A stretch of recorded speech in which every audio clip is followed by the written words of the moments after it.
But now, Ai Weiwei Uli Sigg. Uli Sigg is born in 1946 in Switzerland. He is Swiss, and he was a journalist, and he was an editor. He worked for different Swiss newspapers and magazines, and then he was, from 77 until 1990, he was a manager for the Schindler Gruppe, and he imagined a kind of Schindler List, but with elevators, because he created in 1997 the first joint venture between China and the West.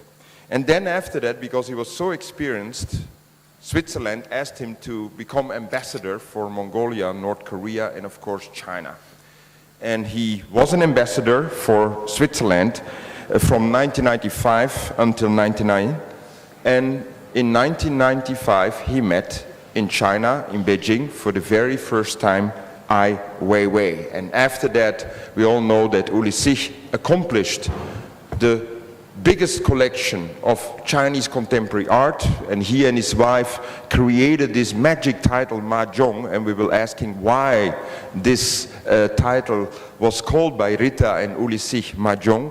But he also created the Contemporary Art Award, because Uli Sigg was not very pleased with the way things were going in China in terms of contemporary art. Think about distribution, commercialism, but he was especially not pleased in the way contemporary art from China was received and perceived in the West. And he wanted to improve that by giving this award and also by establishing 10 years later in 2007 the Contemporary Art Critic Award.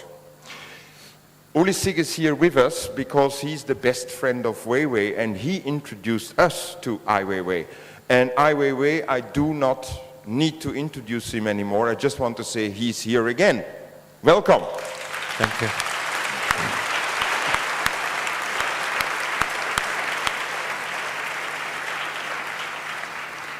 Just a very funny thing. Uli Sigg is also a member of the International Council of the Museum of Modern Art. And there is a very funny work, almost a Jacques Tati film in the exhibition, where Ai Weiwei was filming with surveillance cameras the collectors of the International Council of the Museum of Modern Art visiting the studio, the house and the compound from Ai Weiwei with surveillance cameras in secrecy. And it's very funny because the compound of Ai Weiwei is itself under surveillance by cameras by the police. So we all put ourselves under surveillance cameras. We're all part of this system of control.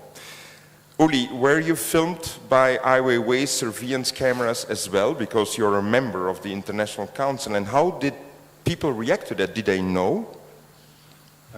Yes, I was also filmed, but nobody really knew. I was the only one who knew about the whole setup. It was a brilliant idea, and it's quite a document. You have to see it in the exhibition because it's a very document of the West observing the East. Weiwei, how did you meet Uli Sigg? What was the first image you got from Uli Sigg? He wants to know how we met. That happens a lot with Ai Weiwei, that he asks, out of politeness, he asks other people, how did it go? But what do you recall? How did you meet Ai Weiwei, how did you meet Uli Sigg in 1995, I believe? Shall I maybe answer first? Maybe Uli should answer. And then he will have a great answer ready later. Actually, a common friend introduced us. I saw her around here yesterday, Karen Smith, and she brought me to your home. You were living in this courtyard home, and that is where we met. I'm sure you will ask, what do I remember of our meeting? I think two things. One, I noticed right away, as compared to the other Chinese contemporary artists I knew, the degree of sophistication with him was so much higher. He had been exposed, of course, to the Western art. He had been exposed to his own culture, and he sort of fused the two cultures. And that is the first thing, that sophistication to talk about art also from a Western point of view.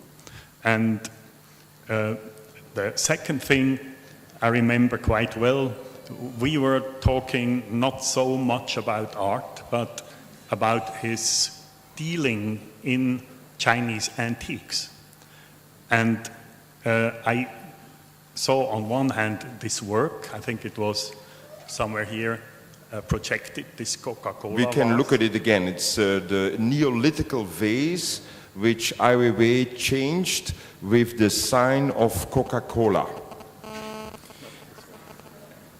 That was also the first piece you bought from Ai Weiwei, but Yeah. did you buy it as a cheap antique deal or an expensive contemporary art deal? No, actually, what I found interesting at the time when we discussed, he was talking about antiques with a great respect for antiques and even with a passion for antiques. Yet at the same time, he was destroying them. He was destroying this hammer and he was destroying this other work we just saw also projected.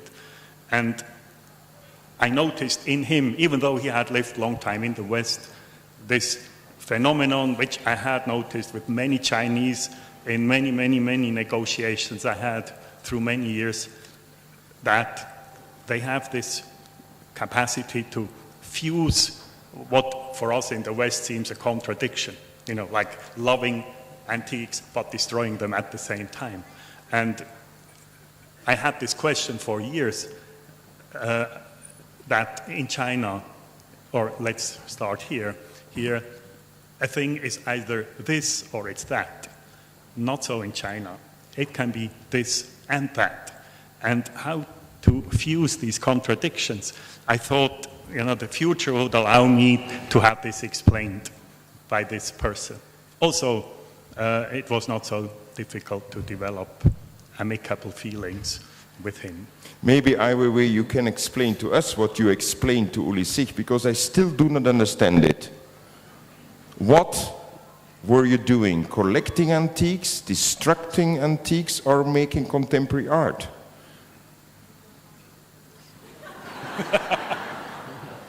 Can you explain to us, Uli, what he explained to you?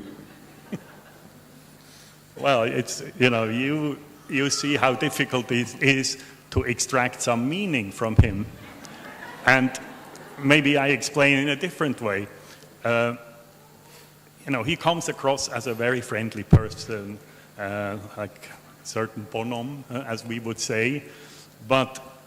And I can't think of a better friend and companion. But when it comes to art, talking about art, you really have to mind yourself. He is very, very clever. And he wants to confuse us.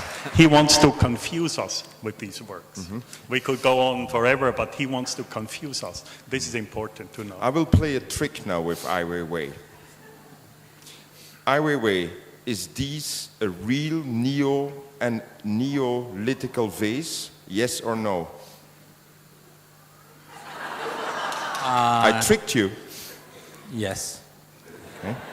Did you paint yourself or somebody else the sign Coca-Cola on this real Neolithical vase? I did. Did you consider this as a destruction of a Neolithical vase? No. Did you consider this as a very important work of art? No. Now you tricked me. See, this is Mahjong. Huh? This is a Chinese game. We exercise this for weeks. You know. What could be my next question? Is this the first piece of art you sold to the collector Uli Sigg? Yes. Did Uli Sigg have to think about this piece a lot?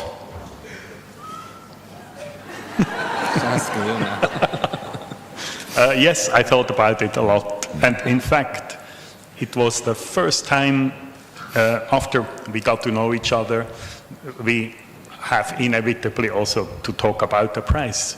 The first time I did not negotiate with the artist about the price. It tells you more about him than about me.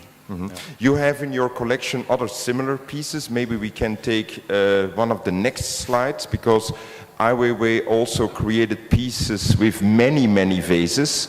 And some of these pieces are here, because in the exhibition we have in the second room to the left, we have these Neolithical vases, real Neolithical vases, which Ai Weiwei painted upon with cheap industrial color. Ai Weiwei, why did you do that, to paint these Neolithical vases which are in the exhibition with this very cheap industrial paint? At that moment, I don't have any other paint. Okay. It's a very good, clear answer, Weiwei. Thank you. Would you mind that somebody like our restorer takes off the industrial paint and that we can see the vases again? Because I pretend that these vases and other works you make with antique furniture is for you a kind of critical form of cultural preservation. I don't get it.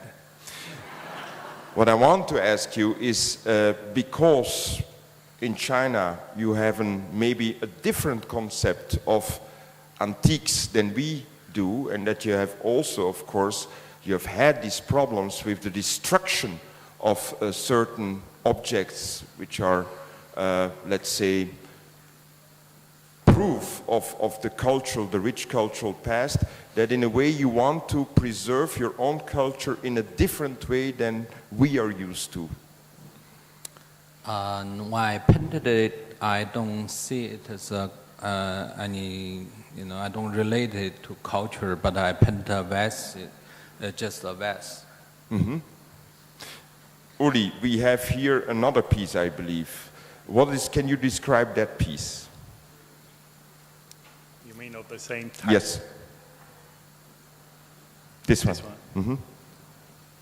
This is an installation, still life, as he called it, so please don't ask me, ask him. It's 3,600 Stone Age axes. He collected over a long period of time, and he installed them. It requires a large space, and we discussed about this work also a lot, and this time I would much rather have him discuss the content. Would you mind discussing with us or explaining to us the title, Still Life? Just quote yourself, that's enough, don't think. That's most difficult thing to do, to just quote yourself. But why is it called Still Life? Why is this piece called Still Life? Why? I really don't remember this. Yeah.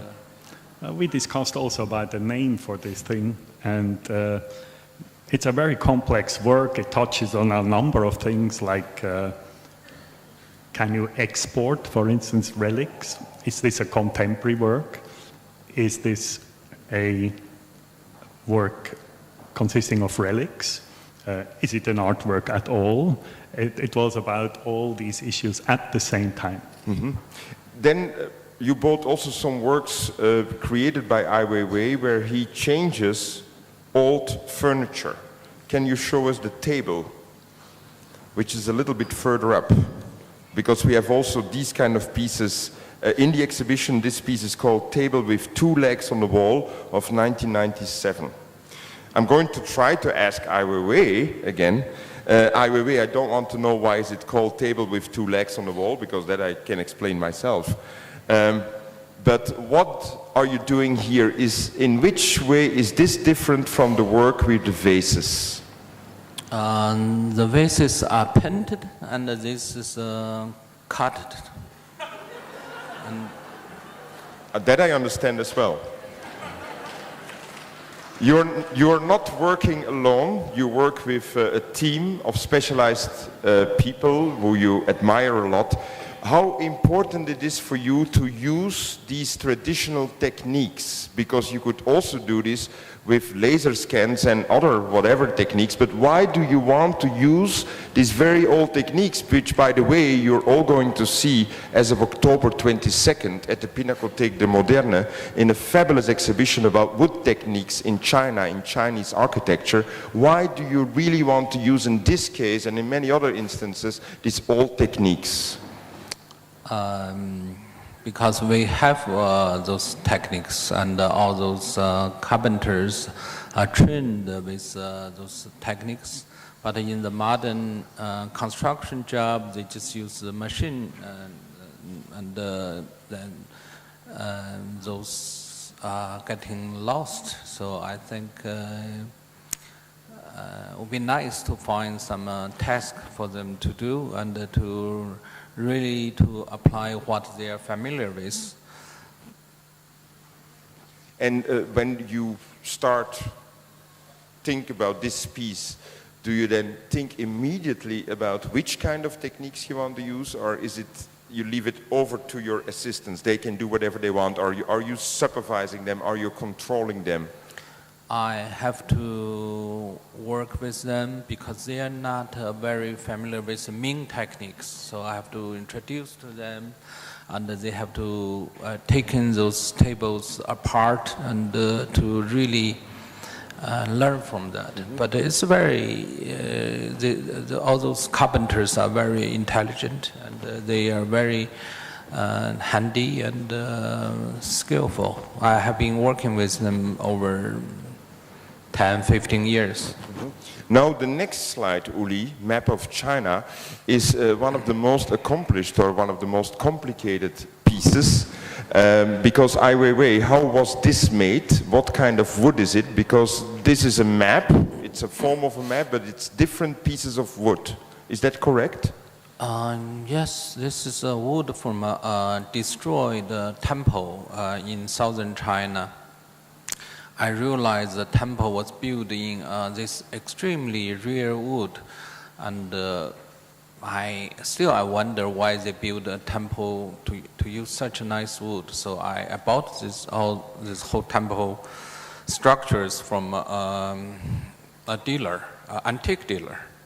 And if they use those wood to make old furniture, if you test it, it will be Ming Dynasty, because this is a really old wood. So I bought those wood, and for years I don't know what to do with it. So it takes large volume, and it take off a lot of space.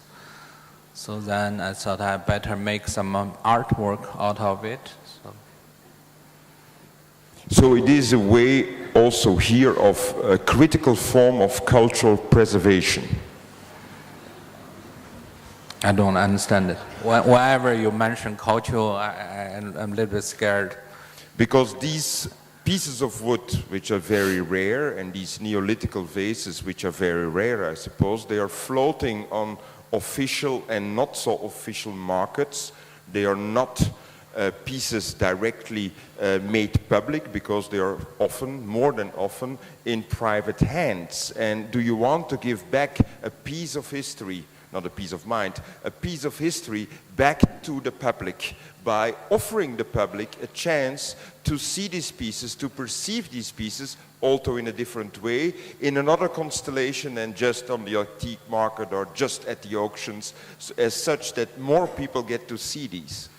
At the moment I was making it, it was just for fun. It's how to use the time of those carpenters, because they often come back to me saying, what can we do for you? So I have to find some difficult task for them to wasting their time, just like wasting my time, and which I'm an expert in doing, how to wasting time.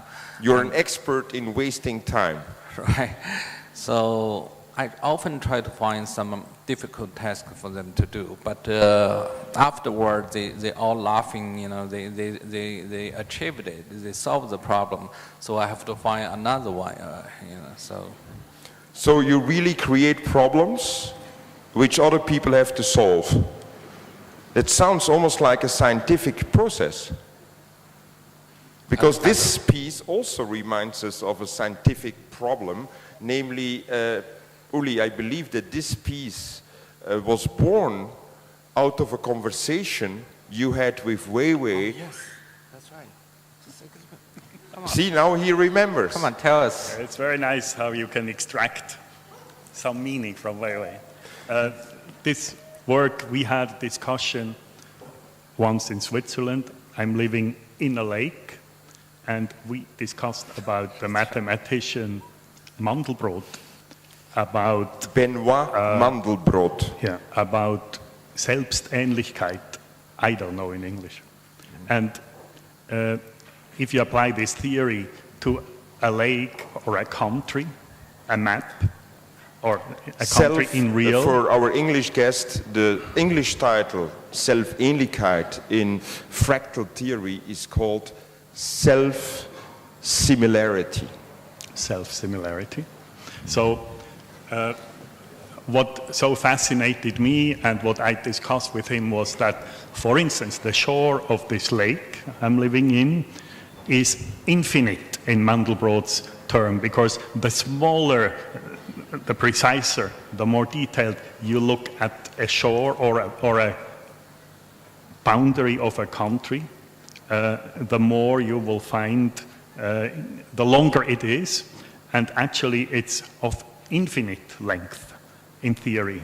So we just discussed about that. And then later I was so surprised to see this map, and to see this map with a shape in detail, almost like this Selbstähnlichkeit. And actually I asked him, can I call this work Fractal Map of China? But then we left it at that, and I forgot to put it ever after. Now the nice thing is that fractal theory is also one of the bases, but the key basis almost, for understanding chaos theory, the theory of chaos, which the theory of chaos is about apparent disorder, which has then an underlying order. And here we see in this piece all these different small puzzle pieces. Weiwei, I hope I can make this question more clear. Is this piece about the chaos of China? Is this piece about the apparent order of China, which the government of China doesn't want to believe that China is in perfect disorder? Yet in that piece we see all these little fragments like these underlying disorders. Or is it something else, this piece? It's something else. Okay. And what is it then? So what is? Map of China. It's a map of China. China. It's a map of China. Could this piece also be called after the test of Benoit Mandelbrot in 1971, I believe, when Benoit Mandelbrot did this very funny scientific test about how long is the coastline of Great Britain? Could this map of China piece also be called How Large is China in fact? It's as large as what you have seen. It's yes. Is China for you large? Is it a unity, or does China have all these different components which we in the West are apparently not aware of? We always say China, we always say Beijing, but are there for you many Chinas? How should I answer this? Why don't you say there are many Chinas, and in China everything is possible and the contrary of everything? Yes, as Uli said. As Mao said, as Uli said. And it's getting bigger. Maybe you also say China's getting bigger. And This map is, I think, 1 to 750,000 scale or something. But you see in the exhibition a very tall map of China. Obviously, his attitude is another one than when he created the first one. Maybe you ask him about that. No, I want to ask you a question as the former ambassador of Switzerland. what is this piece, what kind of meanings are for you in this piece, being so much aware of the internal politics of China, having experienced China and all these disorders in this apparent orderly system? Obviously, you are looking for a description of disorder at this moment. I think it embodies plenty of things. I mean, it's very old material. It's charged with all kinds of thoughts. It become a simple map, yet the map not so simple. It embodies all this craftsmanship he was describing. I think it took more than 6 months, more than 10 carpenters to do the first one.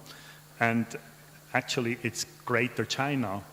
I remember when he showed it for the first time in the Kunsthalle Bern, the Chinese embassy sent a person to the exhibits to see if the ambassador could attend. And the question they had when they inspected the show, where is Taiwan? It's here. It's Greater China. Taiwan is here. So the representative of the Chinese embassy in Switzerland came to check the map of China. I can't say that. Came to check the exhibition, not knowing what to expect. But there was, amongst other things, a map of China. You were also the one who brought Ai Weiwei together with Jacques Herzog and Pierre de Meuron, the architects of Basel. How did that work? Because your first meeting was in 1995. Your first piece you bought was the Neolithical vase with Coca-Cola. You bought it as an artwork, not as a cheap antique deal. And then you went on buying these works with antiques, furniture, and then these very difficult technical pieces with maybe they have these hidden allegories, map of China, how large is Smala, how small it is it finite or infinite? At that point, you took the courage to introduce Ai Weiwei to Herzog de Meuron. Herzog de Meuron had approached me for a competition. They had been invited about the China Central Television building and asked my help. And then I discussed it with Weiwei, and we jointly had prepared a very good combination to win such a competition, but then Herzog de Meuron decided not to participate at the last moment. For the television quarter? Yes. And then some months passed, and then they came back to me and said, now we have the time to do something in China. We want to do something in China. I said, the only way is we do a trip. On this trip, of course, I brought them together with Weiwei, and then this bird's nest project came up. Why do you say, of course, I brought them together with Weiwei? Why? He's my friend. He's extremely knowledgeable, and he has exactly the profile they would need for a project. So almost by coincidence, we discovered this bird's nest project. And then I felt it was even more important that they would team up with a Chinese individual who was highly knowledgeable about Chinese culture and of course also very familiar with architecture. They don't need an architect, but it's very important that they would not just put a Western monolith into China, which would not relate to Chinese culture all around. And that would also not allow the Chinese politicians to take a decision for this project. It was therefore very important to bring in a know-how, a methodology, how this project could relate to Chinese culture. Not copy something Chinese, the Chinese can do this much better, but allow association of the people with this. And this was the task Weiwei solved so well in this whole cooperation. Weiwei, Uli Sigg is describing you as a task solver or a problem solver. What did you feel you contributed to this project? Did you contribute an image? Did you contribute a meaning? How did it go, the cooperation between you and Herzog de Meuron? What is your contribution? to the bird's nest to the Olympic Stadium? Frankly, this happened many years ago, and tonight I will meet Herzog de Meuron and I will ask them again, because I don't really remember it.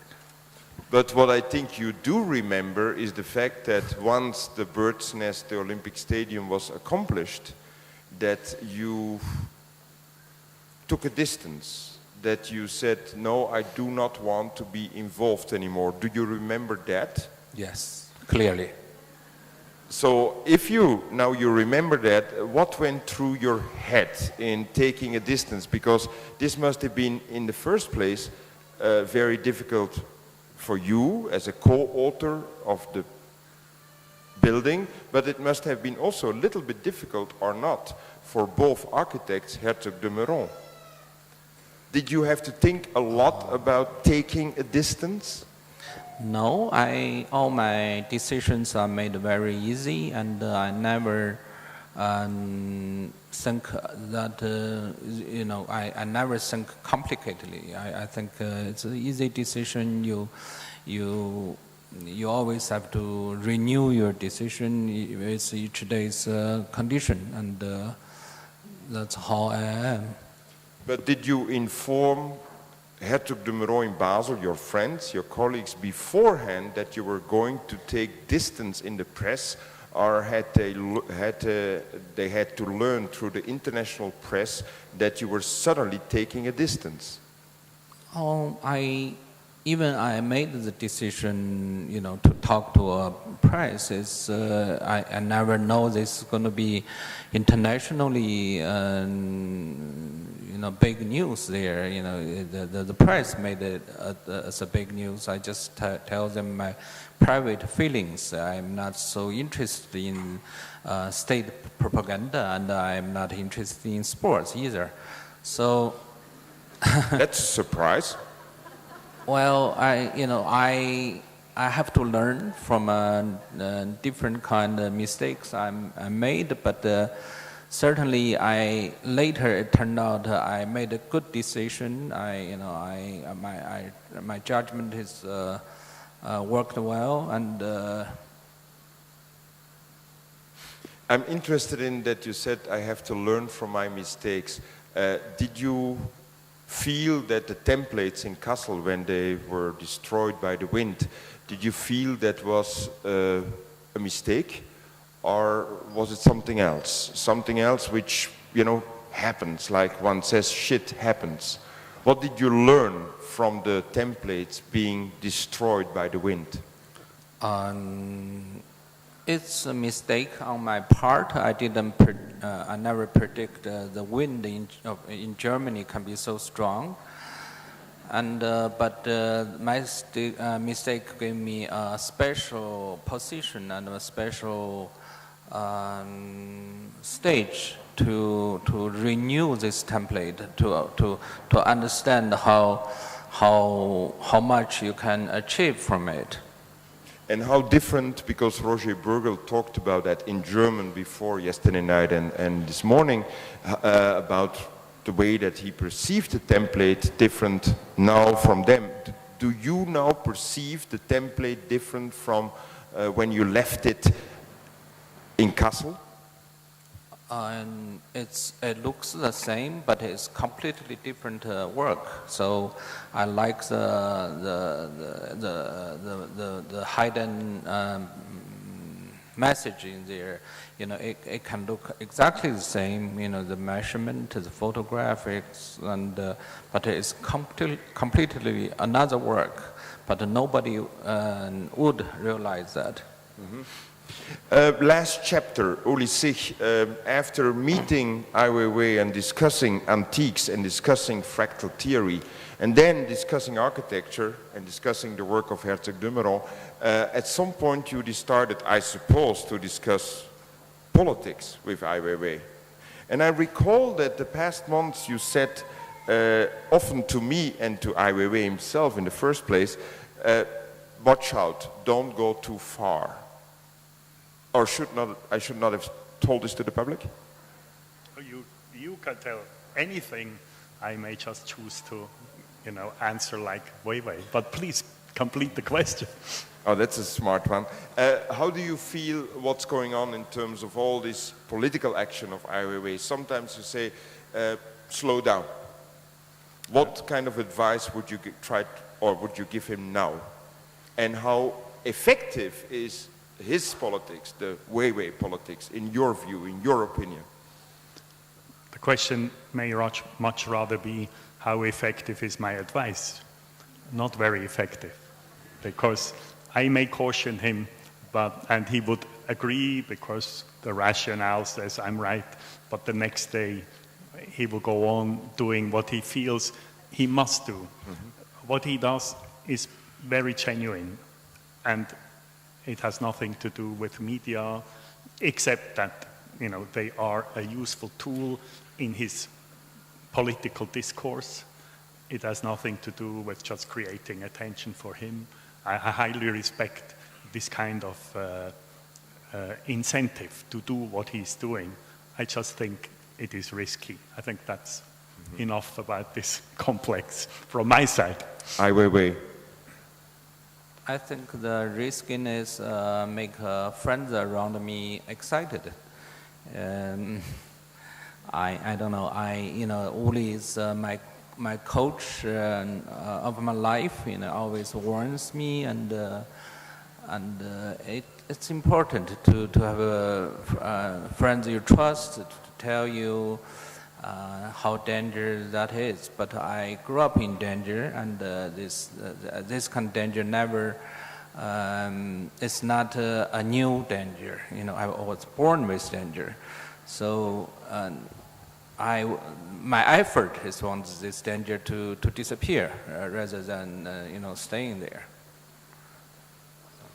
Weiwei, all the people have been visiting the exhibition, and everybody's speaking about this one piece, which is the middle of the exhibition, which is taking up one of the largest spaces, which is of course the carpet, soft ground, and the trees rooted upon.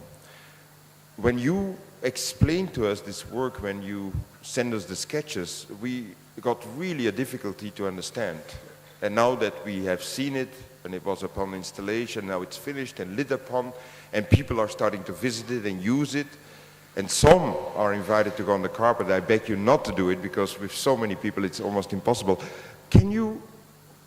Would you mind, that's better, would you mind explain to us a little bit more about this magic juxtaposition, or this magic collage of these century-old trees, and there are many of them, roots, on this huge carpet. What went through your mind when you conceived that piece? As you know, quite clearly, my mind never really clear. And yesterday we happened to discuss this with Uli. He really worried about this work when he first saw it in my studio. So can you explain it? What's in your mind to us? I wish I could look to the left and have somebody explain my problems. Well, I think it was, he refers to that, a very courageous decision. It's a very bold decision to ship dead wood to Munich and to fill this huge hall with dead wood.